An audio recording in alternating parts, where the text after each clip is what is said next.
This is the largest weapon the world has ever seen. This is the size of a tank. That's a human, and this is the size of the weapon's ammo. The Nazis called it Heavy Gustav. 1,350 tons of steel, a 32-meter barrel, and 47 kilometers of shooting range. It took 4,000 workers just to set it up, and another 1,500 soldiers to operate it. We dug deep into the archives to bring you the story of this monstrosity. A megalomaniac weapon commissioned by no other than Adolf Hitler himself. But unlike many of his rather delusional projects, this one was actually brought to life. Heavy Gustav was deployed in battle.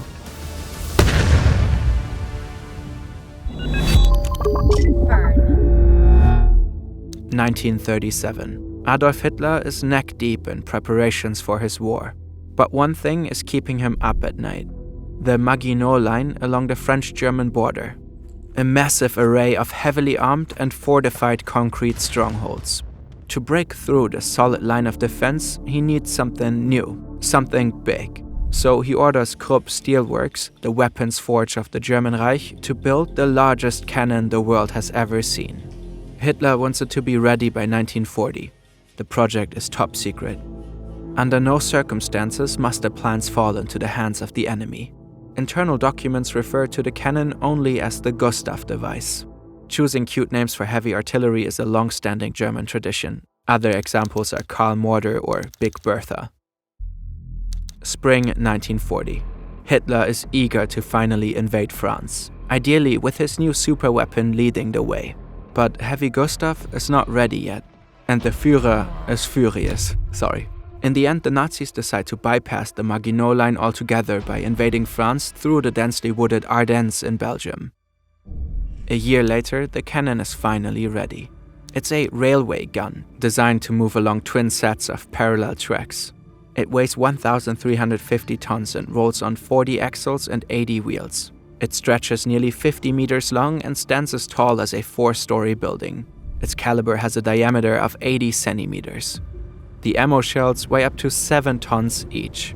This is one of them, a tank-busting projectile capable of tearing through 6 meters of reinforced concrete.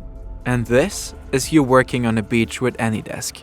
AnyDesk is a remote access software that lets you connect to your computer from anywhere, securely, smoothly, and quickly. It literally feels like you're sitting right at the machine. It's ultra fast with near zero latency, so there's no annoying lag. File transfers happen directly, no cloud delays, no middlemen. It works on almost everything: Windows, Mac, Linux, iOS, Android, etc. And with 99.98% uptime, your connection is rock solid no matter where you are.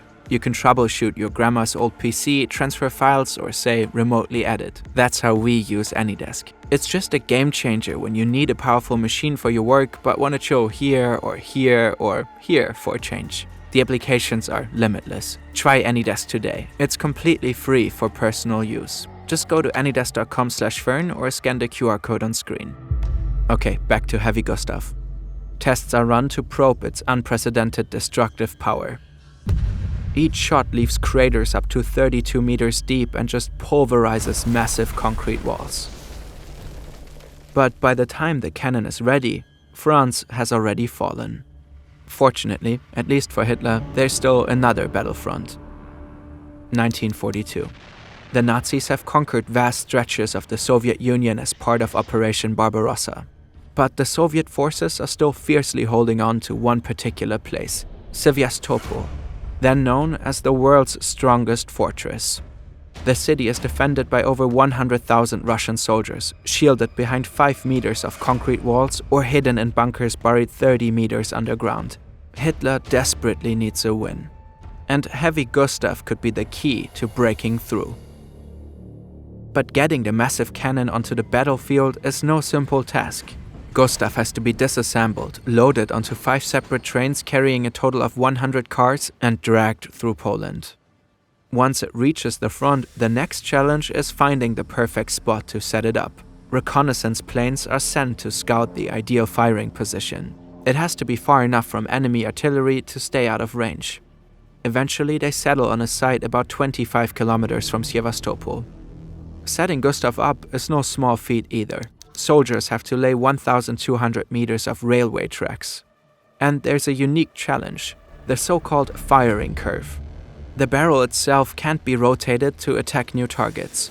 2 massive diesel locomotives have to carefully shift the entire weapon along the tracks to adjust its aim. Secrecy is critical too. Soldiers have to build artificial hills and trenches to camouflage the weapon and keep it hidden from enemies. But Heavy Gustav also has to remain invisible from above, which is why the Nazis have brought a 500-man special unit called the Smoke Troop. If need be, they can shroud the entire area in a thick cloud of smoke to conceal the weapon from enemy aircraft.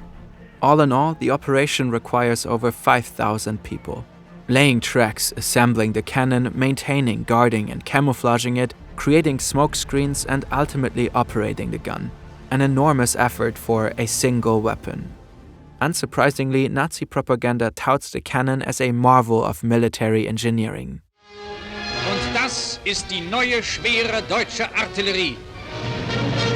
Aufzüge und Schienenanlagen befördern die gewaltigen Geschosse zum Rohr. Diesem massierten Feuerhagel werden auch die letzten Festungswerke von Sevastopol auf die Dauer nicht standhalten können.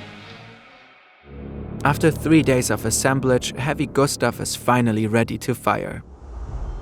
This is Fort Stalin. For days, Soviet soldiers have endured relentless shelling. But they remain steadfast, sheltered behind massive concrete walls. At 4:30 p.m., they hear a massive explosion ripping through the air from a distance. The Soviet soldiers don't know it yet, but at this very moment, they are the target of the largest cannon ever built. A 7-ton armor-piercing shell is now hurtling toward them, easily capable of blasting through all their defenses. Even the massive concrete walls of Fort Stalin are no match for a weapon of this scale. But then, nothing happens. The shell misses, slamming into the ground about 120 meters away from them. The Germans need almost an hour to reload their gun. Another shell is fired and misses again, this time by 150 meters. Then another, and another. This is an official list of every shot fired on day 1 and how far they were off target. The next one is marked as a hit. But later, when search teams scan the area, they find no conclusive evidence of an actual impact. By the end of day 4, only 5 shells remain. They are all fired on day 5. And not a single one finds its mark. And just like that, they're out of ammo. Heavy Gustav has fired a total of 48 shots, a staggering 360 tons of ammunition. The official records claim 3 of them hit their target, but even that is debatable. The only confirmed hit was an underground ammunition depot. And that was probably luck. What was supposed to be a terrifying mega weapon turned out to be a massive and utterly useless monstrosity. There had already been doubts about the cannon's accuracy before it was first deployed. Some Nazi military officials suspected that the chances of actually hitting a target would be near zero, given the insane caliber size and shooting range. But they neither had the time nor the resources for proper testing. On top of that, the barrel wore out ridiculously fast.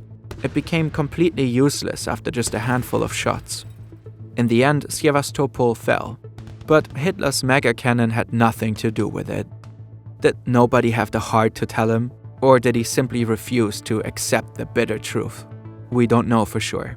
Despite being a complete strategic and economic disaster, Heavy Gustav still served its purpose.